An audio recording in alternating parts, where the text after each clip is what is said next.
So what's up, guys? So let me tell you guys about why I discuss racism. The reason I like to discuss racism a lot is because I'm sorry.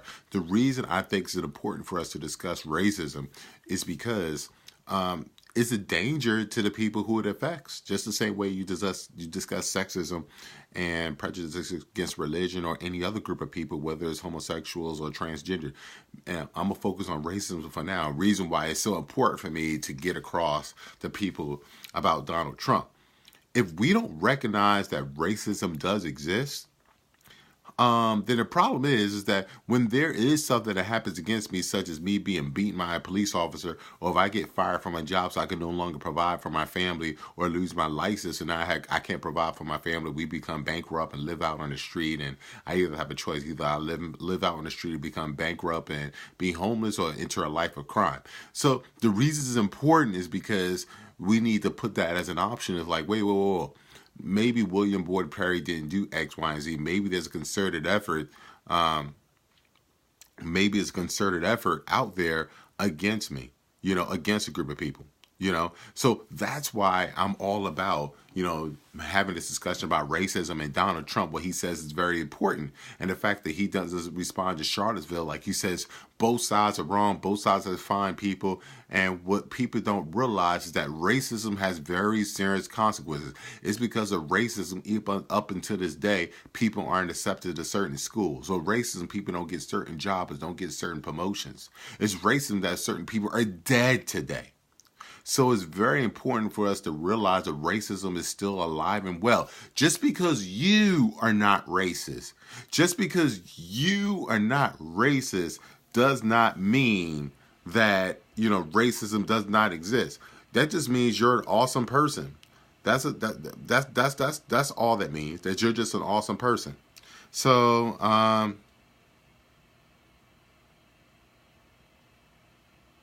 yeah, I agree, Katie. Either you love everybody equally or you hate everybody equally. And why is that important? Because at least if you hate everybody equally, you have a set of criteria that you're saying to yourself that everyone should live by. So now the careful thing you got to be about hating everybody, use the word hate, is that could still end up in the racist category, because you could just hate, you could just be that person who's racist against everybody. So I always tell people, be careful when you say you hate everybody equally.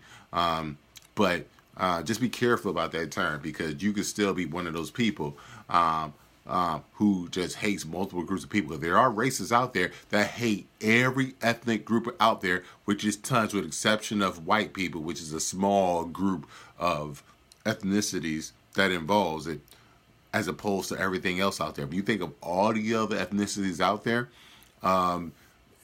people who say they hate all races equally, you could be considered racist, because you could say you hate all races equally except your own. That's a racist. So, I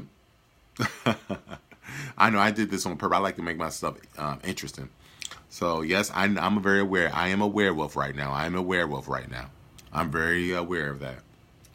So, but what I just want to keep it 100, that we cannot stop talking about racism or any other type of prejudice, because the minute you stop talking about it, that gives the people leeway to actually perpetrate it. And then since it's not brought up or not discussed, everyone else believes, oh, that's not racist. You must have done something wrong or whatever. And now that perpetuates the activity that causes people to die, lose their jobs, become bankrupt.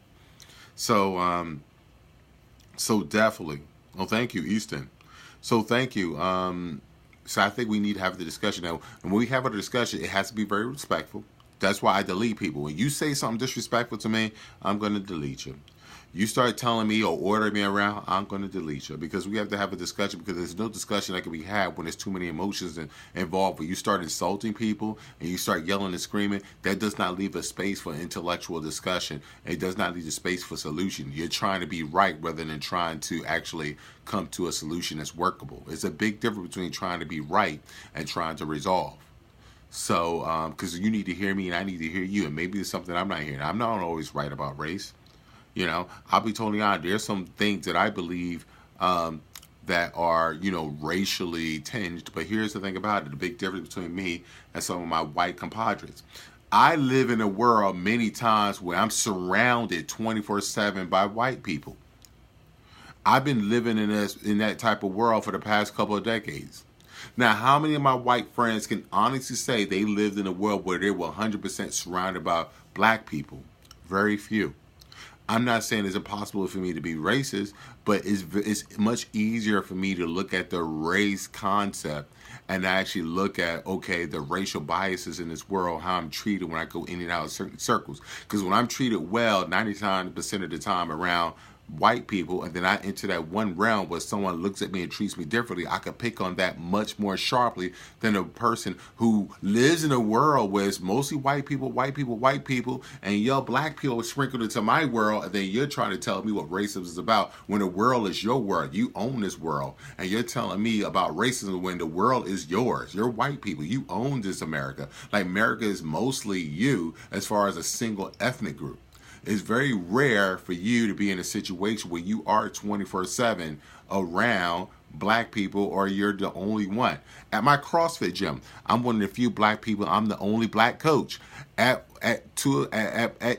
one of my hospitals, I'm the only black doctor. Many times, I'm the only black staff member, but I'm in charge of all white people. Okay? At my landmark, I'm usually the only black person in my landmark class. I'm the only black person doing any one of my courses, or one of the few black people.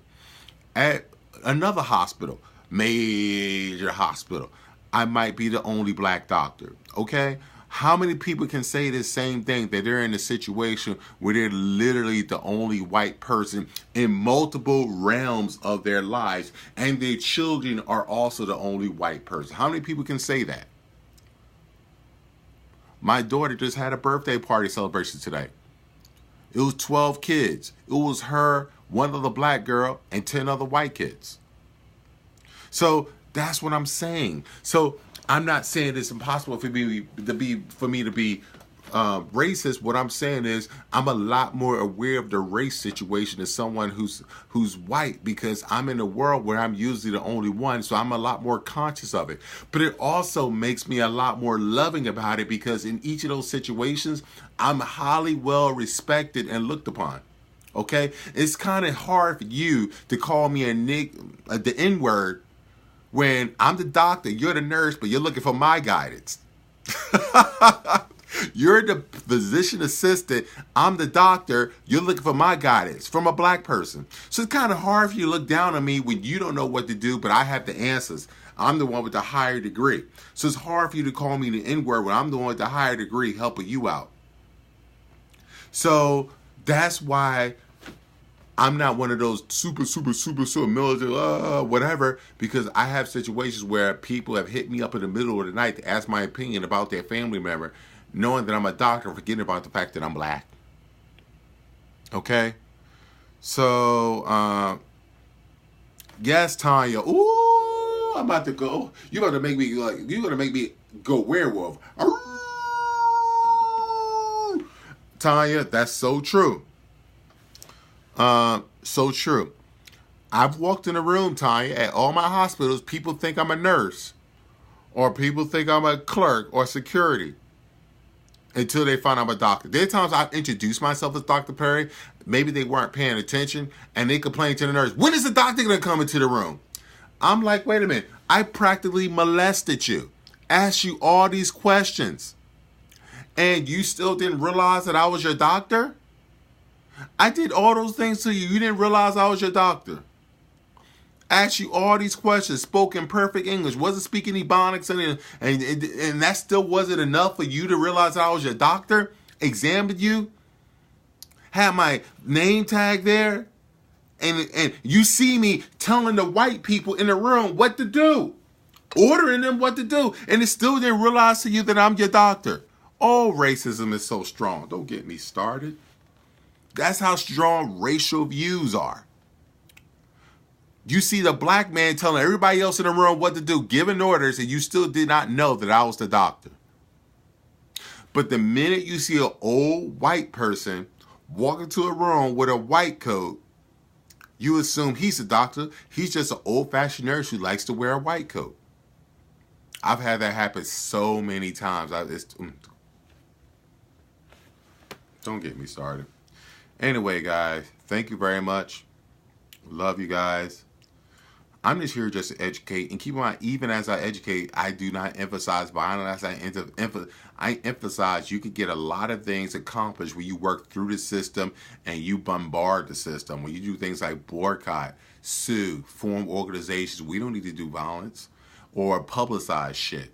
Send out, oh Lord have mercy. The worst thing you could do to a company is publicize shit. You fuck with me, I'm gonna put your shit out on social media. Ooh, I'm sorry for cursing. Let me get out of here. Peace out, guys.